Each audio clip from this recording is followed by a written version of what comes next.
Francisco Lindor added to his MVP resume with a 2-home run game, and David Peterson pitched another gem. I'll talk about the latest Mets victory on today's show.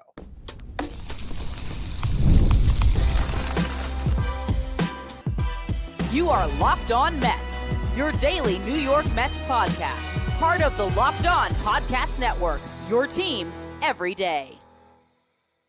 Hello to all you amazing Mets fans. You're watching Locked On Mets, part of the Locked On Podcast Network, your team every day. I'm your host, Ryan Finkelstein. If you want to find any of my work, follow me on X at Finkelstein Ryan. You can also find some of my writing at justbaseball.com, where I work as the managing editor.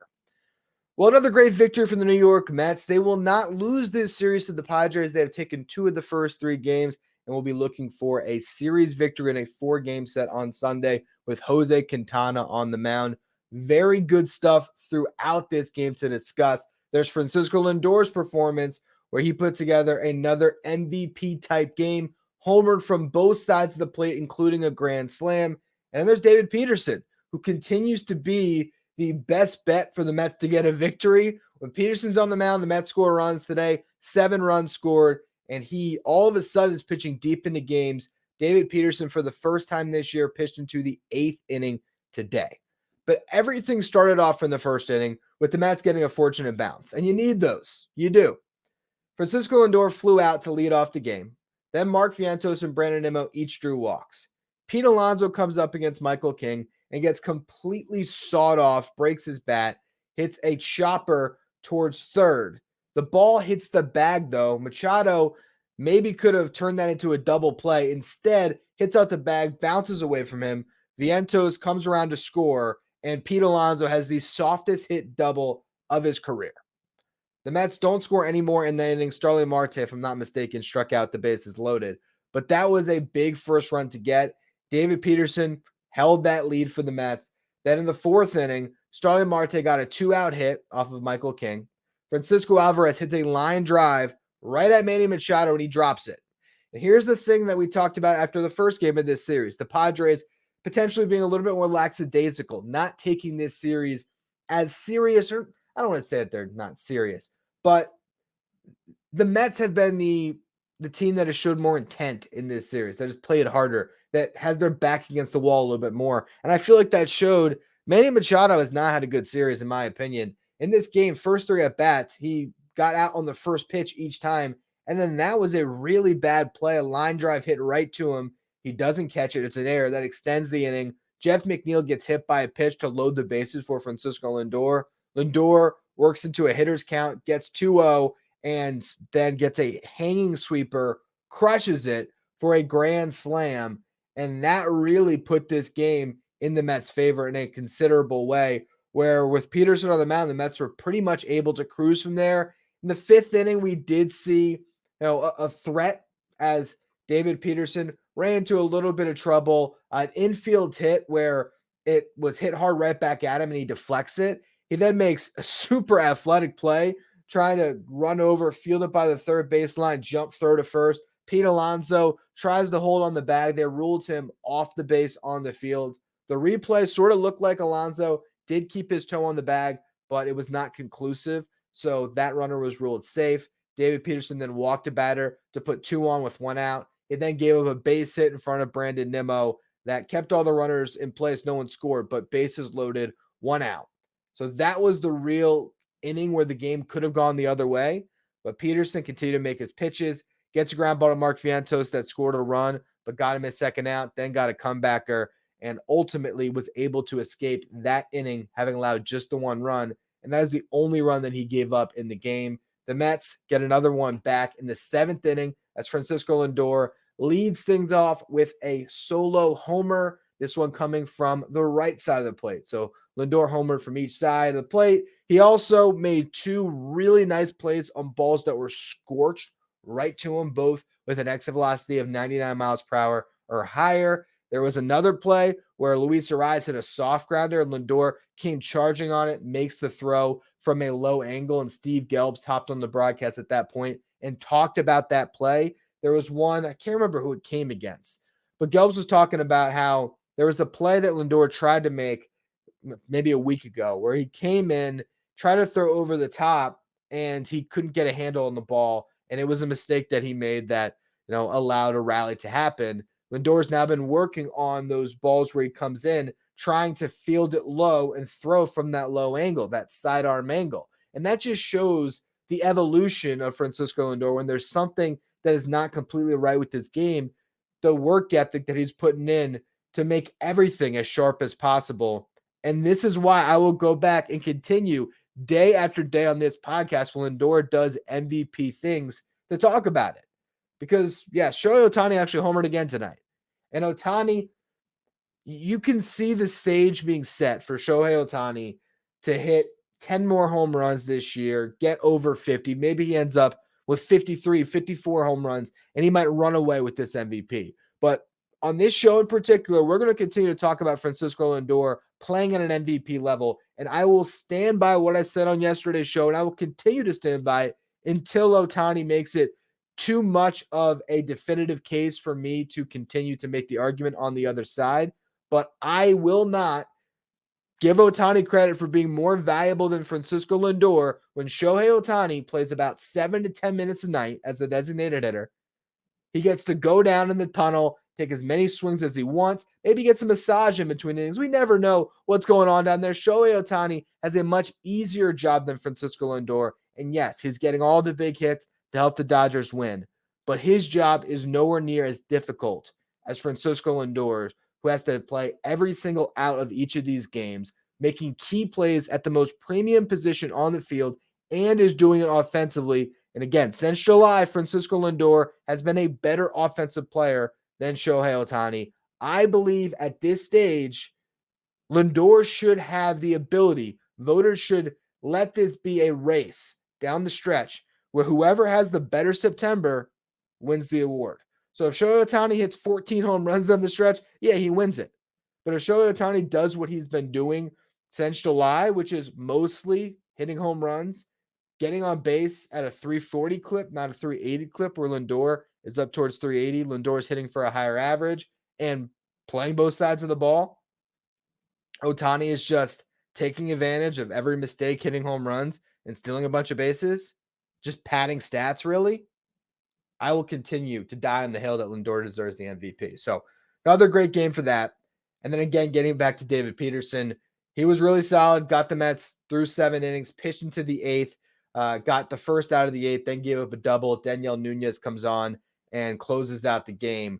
But Peterson now lowers his ERA to 2.85 on the season and just continues to pitch to contact. And he kept the ball in the yard tonight. That was the big thing. Other games we've seen Peterson get the ball on the ground a little bit more. Today there was some more contact hit in the air. And by the way, Jesse Winker made a fantastic diving play. Didn't know he had that in him. So that was really nice to see. Marte making some nice grabs out in the outfield. But Peterson keeping the ball in the yard, pitching to contact, attacking the zone. Outside of that final double he gave up, he kept the ball away from the gaps as well. So just really keeping everything in front of him, and did a very nice job giving the Mets another consistent start.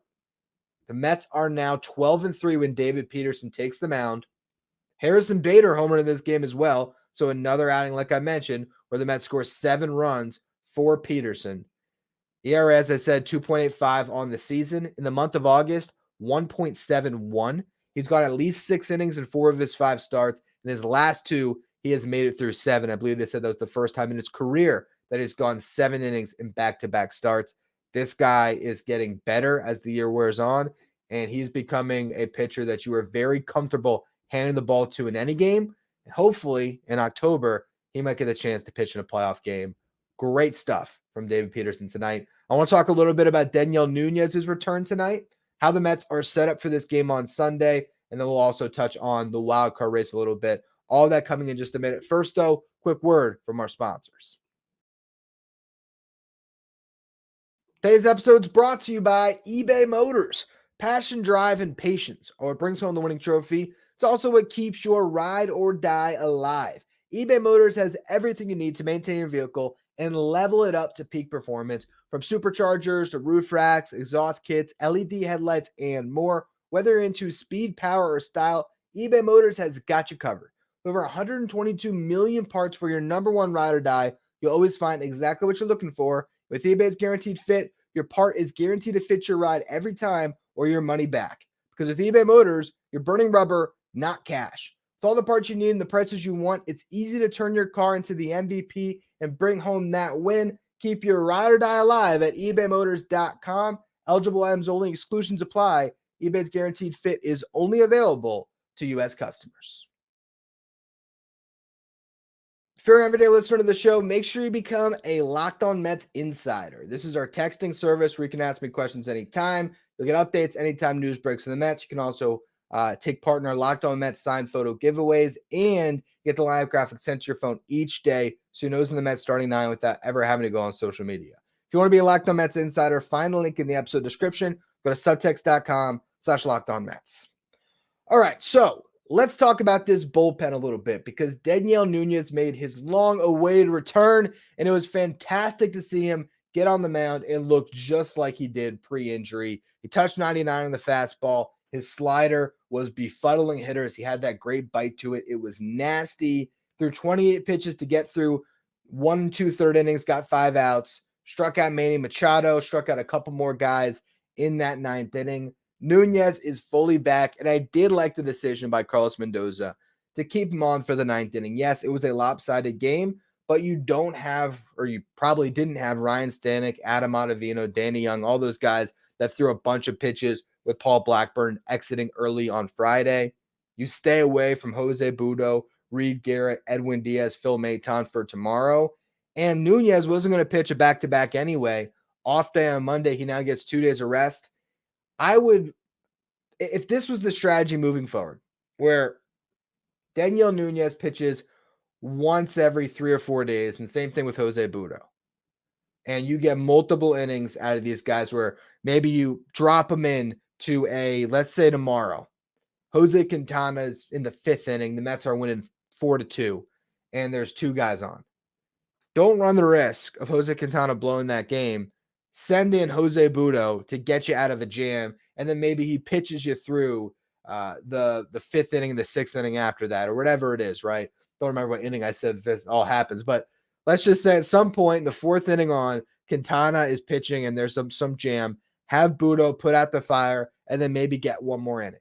I think that is the best way to utilize your best 2 relievers right now outside of Edwin Diaz. You still have Phil Maton and Reed Garrett that can pitch in those high leverage spots leading into Edwin Diaz. More Maton than Garrett at this stage. Garrett still has to prove himself.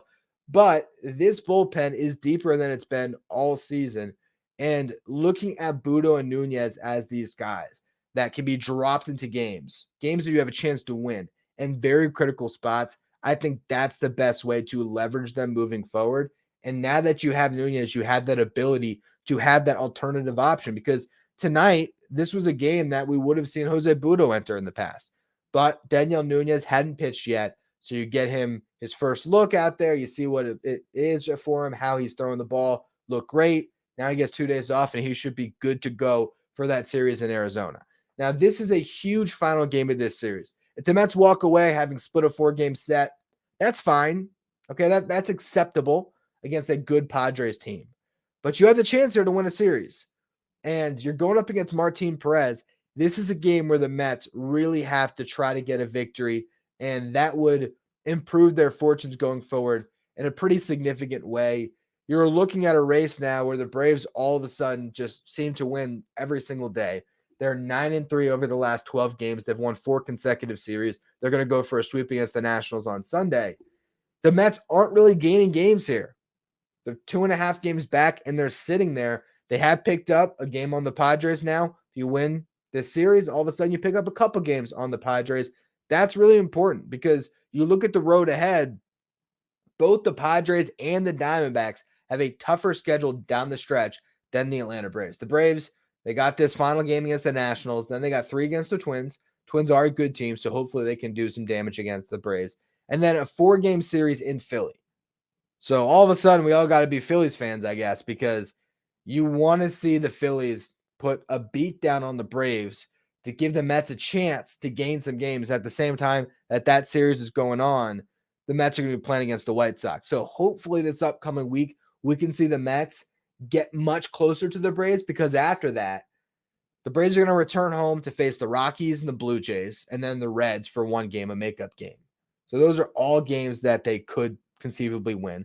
Then 2 more against the Nationals before they'll play a 4-game set against the Dodgers at home, 3 versus the Reds, 3 in Miami, and then the Mets come into town to play the Braves in that final week of the season.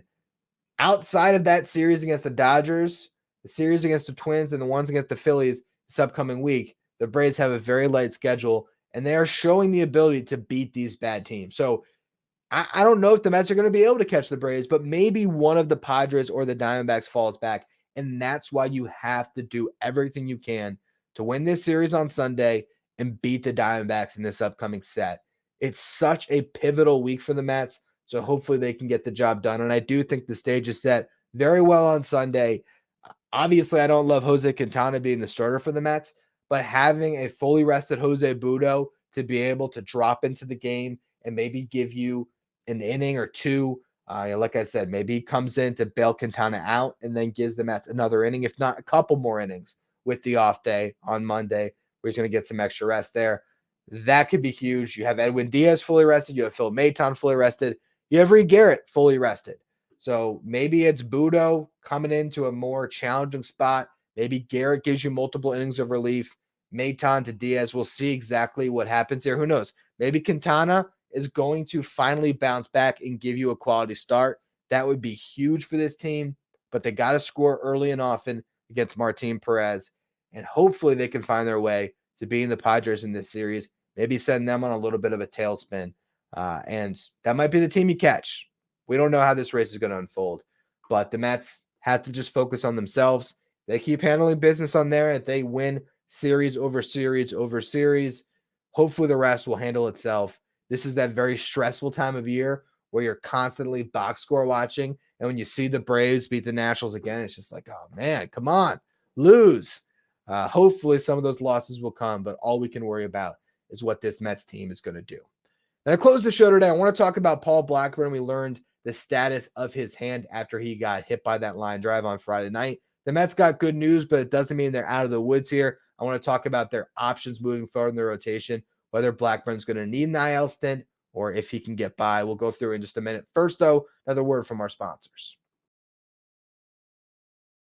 Today's episode is brought to you by Liquid IV. Get hydrated with electrolytes, essential vitamins, and clinically tested nutrients from the #1 powdered hydration brand in America, Liquid IV. What I love about Liquid IV, for one, is the taste. Strawberry lemonade, my favorite flavor. Sometimes I'm trying to stop myself from having too many of these pouches a day because they taste so good. They're also so convenient to use. Tear up in a pouch, pour it into 16 ounces of water. It's going to hydrate you more, and it's going to be, again, very convenient. It's powered by Live Hydroscience, an optimized ratio of electrolytes, essential vitamins, and clinically tested nutrients that turn ordinary water into extraordinary hydration. No more thirsty summers when you indulge in hydration with Liquid IV. Get 20% off your first order of Liquid IV when you go to liquidiv.com and use the code MLB at checkout. That's 20% off your first order when you shop Better Hydration today using promo code MLB at liquidiv.com. Today's episode is also brought to you by FanDuel. You've heard us talk a lot about FanDuel, America's #1 sports book. But we have something a little bit different for you. Now through September 22nd, all FanDuel customers can bet $5 and get a 3-week free trial of NFL Sunday Ticket from YouTube and YouTube TV. Then with a YouTube TV base plan, you'll be able to watch every regular season Sunday afternoon out-of-market game. Again, this is for all FanDuel customers, not just new customers. All you have to do is place that $5 bet and get a 3-week free trial of NFL Sunday Ticket from YouTube and YouTube TV. All you need is a Google account and a current form of payment, and you can cancel anytime. Just visit fanduel.com/lockedon to download America's #1 sports book. Stay up to date with all the latest in the world of sports by checking out Locked On Sports Today, streaming 24/7 on YouTube. Well, the Mets dodged a bullet with Paul Blackburn. He got a CT scan in San Diego, and it came back negative for any fractured bones. So he is good to go relatively. He still has a bruise and it's still his pitching hand. So the question is, how quickly can he grip the baseball? Is there any pain when he throws? Can he throw, his normal motion without being hindered anyway by this bruised hand? He's going to throw the ball on Sunday. That's going to give the Mets an idea of what they're working with here. Huascar Braziban is still with the team. Tim Haley confirmed that today. I talked about this on yesterday's show. You can add Braziban back to the roster if he's replacing an injured player. So if Blackburn can't go, Braziban could be added to the bullpen for Sunday's game potentially, as well as the series in Arizona. There's an off day on Monday. So things do set up pretty well for the Mets in either scenario. In one case, Paul Blackburn throws the ball on Sunday, feels great. He's going to be good to go to make his next start, or feels good enough where the Mets are confident with it. They can send Braziban back to Syracuse, or they can just keep him with them on the trip, which is actually probably the most likely thing they do. But regardless about Braziban, you can trust that Blackburn's going to be good to go, but I would still give him that extra time. David Peterson should make the start on Thursday. The Mets have an off day on Monday. They play Tuesday, Wednesday, Thursday in Arizona in a series that is huge for them down the stretch, and the Diamondbacks are the hottest team in baseball. David Peterson or Paul Blackburn, who would you rather pitch in that series, especially when the weekend series is going to be against the White Sox? To me, it's a no-brainer for the Mets at this point, regardless of whether it's Blackburn or Tyler McGill to make that next start. You got to go with your best arms in that series. So it sets up well for the Mets, where it would be Sean Manaea, Luis Severino, and then David Peterson still pitching on regular rest on Thursday, going up against the Diamondbacks. Then you have the White Sox series, where it could either be Blackburn, McGill, even Katana if you wanted to on Friday. Then you would have to pitch somebody on that Saturday. So let's just say Blackburn throws, it goes well enough, but they want to give him as much time.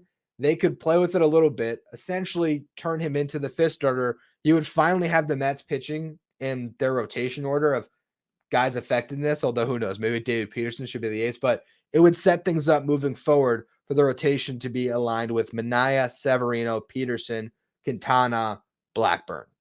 Now, let's say Blackburn throws on Sunday. He can't go. Again, Braziban could be in this bullpen for the rest of this week.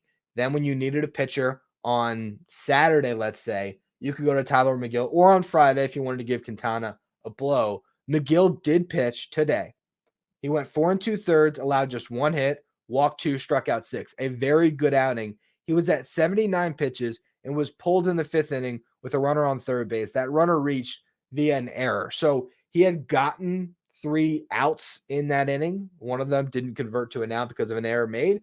But the fact that they pulled McGill at 79 pitches, I think that's pretty interesting. My guess is the assignment or what they decided was let McGill go 80 pitches, keep him in line, and then they'll make that decision next week. So McGill is definitely the guy that would be filling that spot if Blackburn hits the IL. We just don't know if he's going to have to at this point.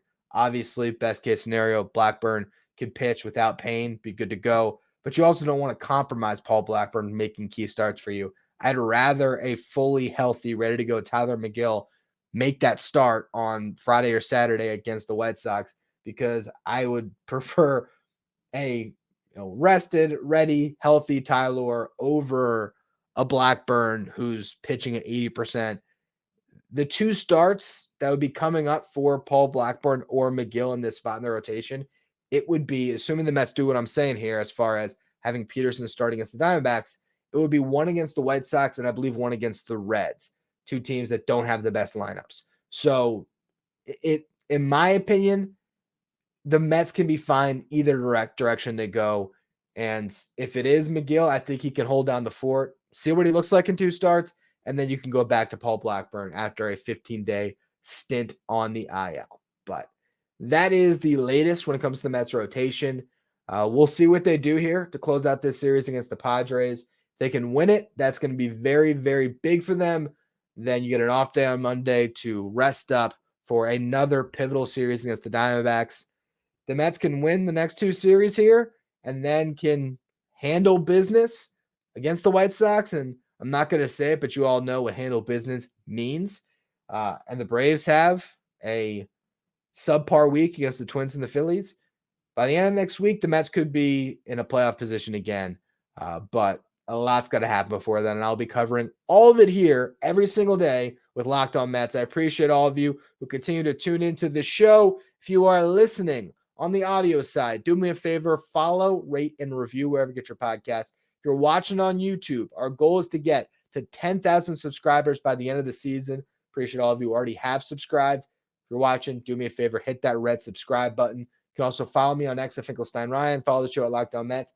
Thank you for making Locked On Mets your first listen or your first watch every day. Now, for your second watch, head over to YouTube and check out the first ever 24/7 streaming channel that covers everything the world of sports. Talking about Locked On Sports today with your local experts from each team, league-wide experts from each league. Find Locked On Sports today streaming 24/7 on YouTube.